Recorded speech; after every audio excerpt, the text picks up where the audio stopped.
Hi, my name is Grace Jackson, I'm Mary Griggers. and this is our article critique on what dose of caffeine to use, acute effects of 3 doses of caffeine on muscle endurance and strength. So caffeine is a super popular supplement in both athletic and normal populations because it is known to have ergogenic effects. It's also only really been studied in higher dosages as well in aerobic performance, not so much in lower dosages as well as anaerobic performance, such as resistance training.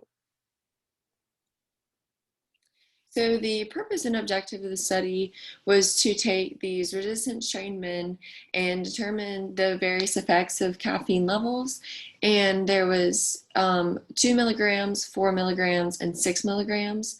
And that was to determine the effects the caffeine has on muscular strength and muscular endurance. So this study followed a randomized blind placebo-controlled design, and it included 28 resistance trained men that are around the age of 25, around 185 centimeters, as well as 89 kilograms. So they had these participants randomly put into 5 different groups, which included no placebo, placebo control, and 3 different caffeine conditions, which we've already said was 2, 4, and 6, which was a range from low to high.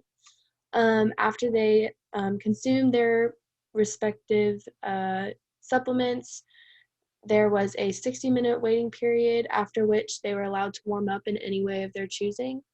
To test muscular strength, they used a 1 repetition maximum test, and to test muscular endurance, they did as many repetitions as they could at 60% of their 1 rep maximum.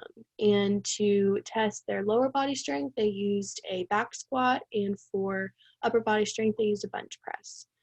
After the data was collected, they used a repeated measures ANOVA test to analyze it. So for the results, it was different based on the doses, and for lower body muscular strength, the back squat was observed, and the no placebo control group, the test showed that the dose of 2 milligrams of caffeine did enhance lower body strength. For upper body muscle strength, the bench press there was a significant effect as well.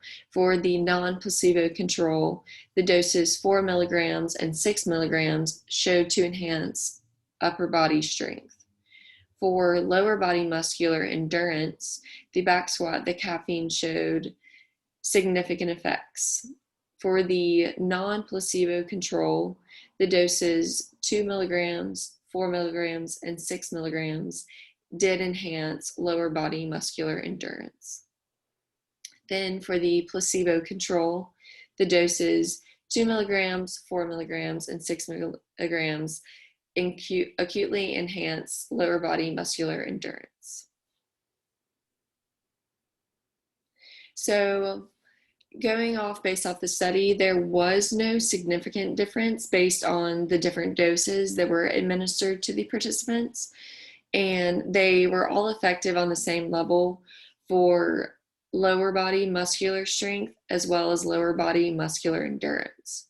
And there was no effect shown in the study for upper body muscular endurance.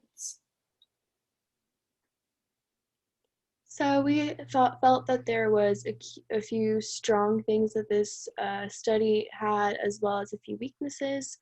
The study did already say that there was a lack of research on the low doses of caffeine and resistance training because of how they normally focus on higher dosages as well as aerobic exercise.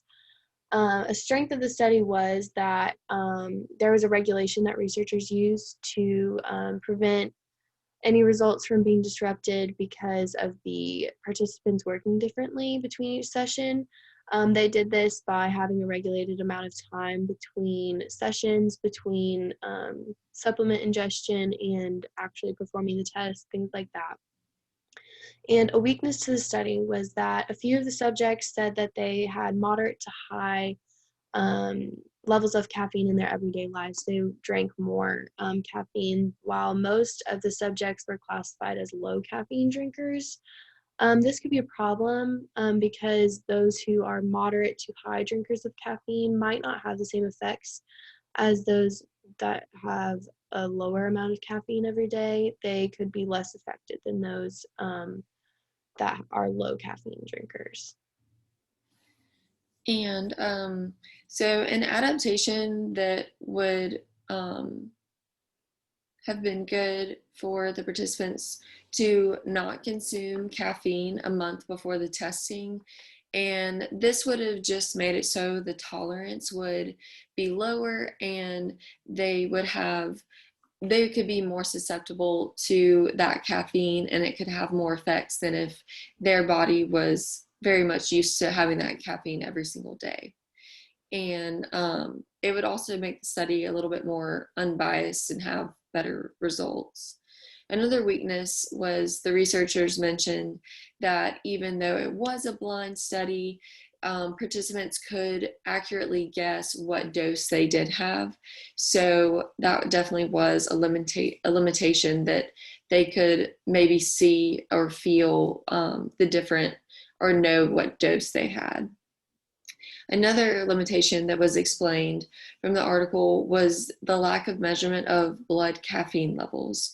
And knowing the blood caffeine level in a person's blood would just help the researchers understand how much caffeine a subject's body has absorbed based on the dosage, and help to give more accurate results. And this is just our work cited from our article. And once again, I'm Mary Griggers. I'm Grace Jackson. And this was the dosaging, our critique on the dosages of 3 different caffeine levels and its acute effects on muscular strength and muscular endurance.